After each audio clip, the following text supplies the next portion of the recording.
If you're growing indoors or thinking about growing indoors, you probably also thought about grow lights. In today's episode, we're going to talk all about the myths and misconceptions around grow lights.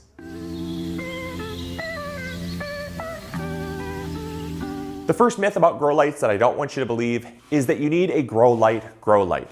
Now, for years, as a beginning gardener, I grew under a shop light. I went out to my local hardware store, I bought a $25 shop light that had compact fluorescent tubes in it, and it worked amazing.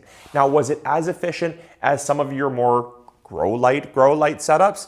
Absolutely not. But it was affordable and it was effective for what I needed at that time as a beginning gardener.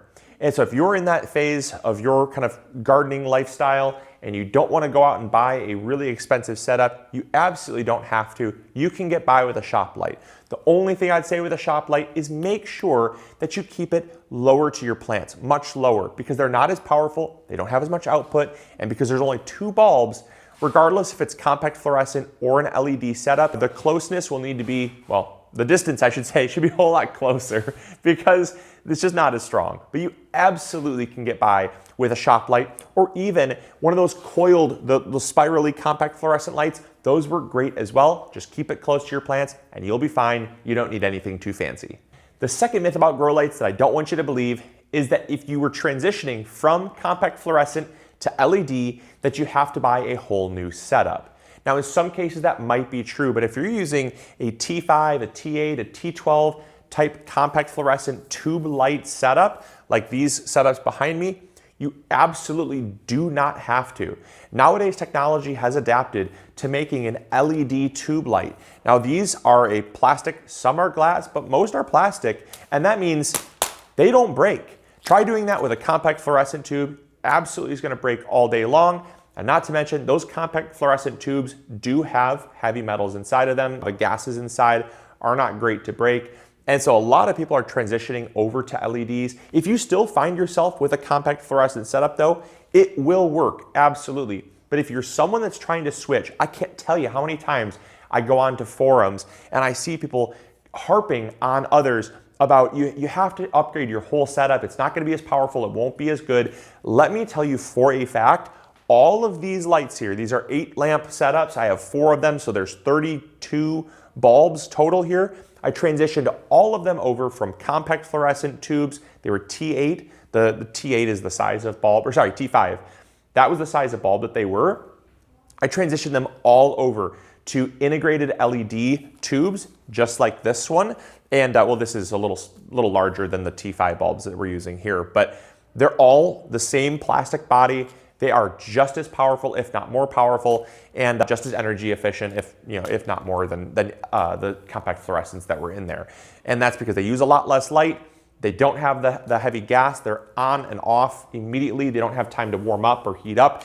And like I said, they're not going to break. So I hope you guys will not fall for that myth. I see a lot of people spending a ton of money refreshing their whole system. Technology's gotten pretty amazing, and you just have to find the right lights that fit in your old setups. They do make them nowadays, and it just works with the existing ballast in the actual fixture. Regardless if it's a shop light or a grow light, you don't need to upgrade the whole thing. The third myth that I don't want you to believe about grow lights has to do with the grow light bulb itself.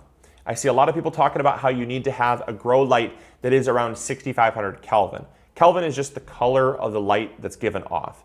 The higher you go on the Kelvin, the more blue the light gets. The lower you go, the warmer or the more red the light gets. And I hear oftentimes people say that you need to get a grow light that puts out around 6,500 Kelvin. So it's a very blue light, right? Well, that is somewhat true that will help plants. Plants will photosynthesize and grow better with more blue light.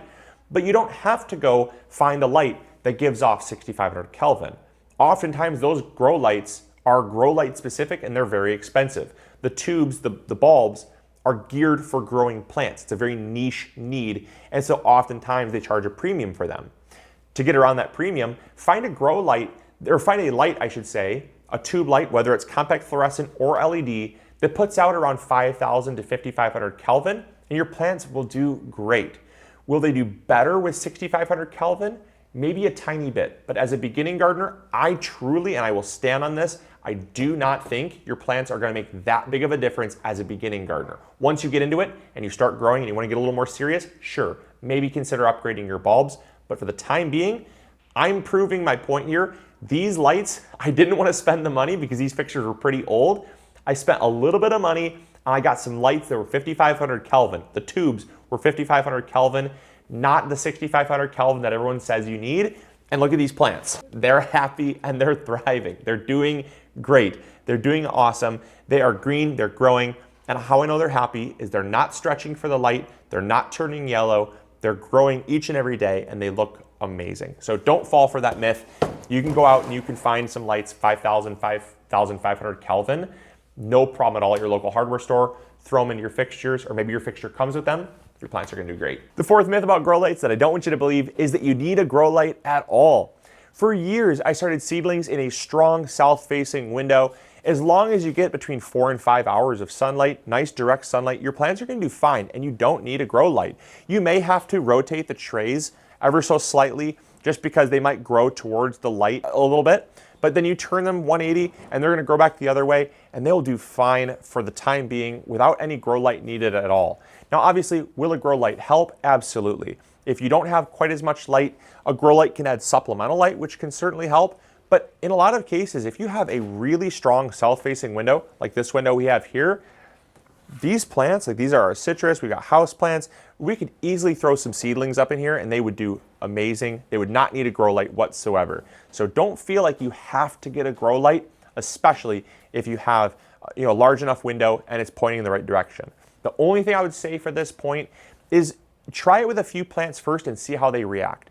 Certain plants like tomatoes and peppers need a little bit more light than, say, something like broccoli or cabbage, kale, maybe some lettuce. Some of your more leafy greens, they can do a little bit better with less light and they might not stretch as much. So try it with a few plants before you completely rule out that you do or do not need a grow light, because those plants will typically indicate to you if you have sufficient light.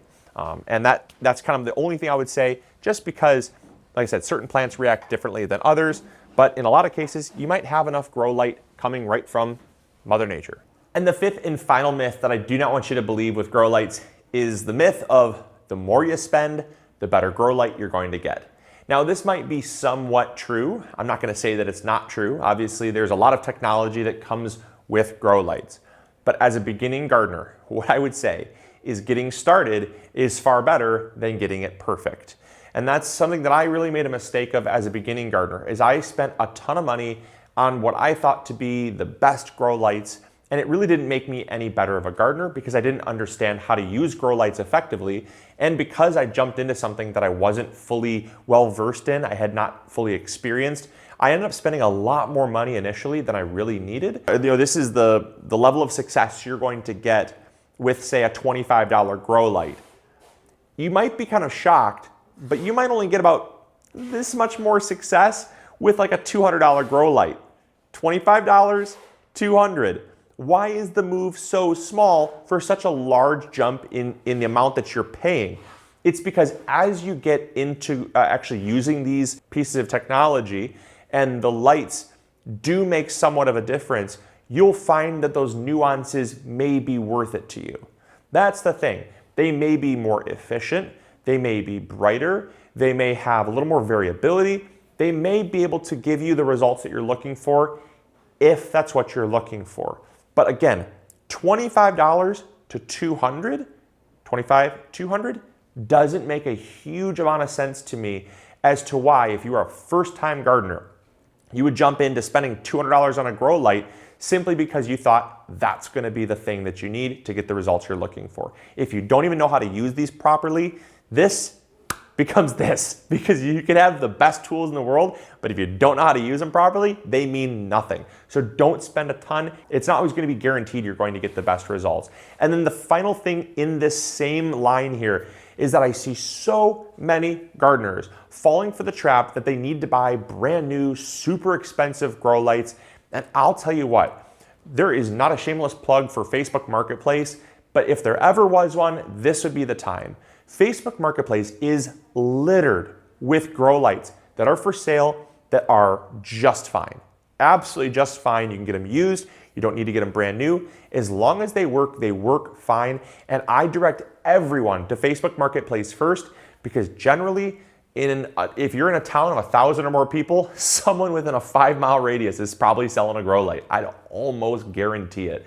And those grow lights are great. They're usually fairly affordable, and you don't have to spend a ton of money. You can get them because people change out their equipment all the time, thinking that the more they spend, the better grow light they're going to get. And when in reality, they're just doing one of these things. They're spending more, they're getting slightly better results, and maybe that's what they want, but you can take advantage and get a great grow light on a budget. So I don't spend a ton of money. But that is all of the myths for today's episode on grow lights.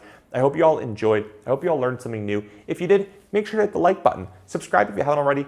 And as always, this is Luke from the MIgardener channel, reminding you to grow bigger. Take care. Bye. Hey, thank you so much for watching today's video. I really appreciate it. If you enjoyed, consider clicking this one. You'll probably enjoy it just as much. I want to thank you for your viewership, because without it, this channel would not be as amazing as it is. Also, if you haven't subscribed, consider subscribing. It's free, and we upload videos every Monday, Wednesday, or Friday.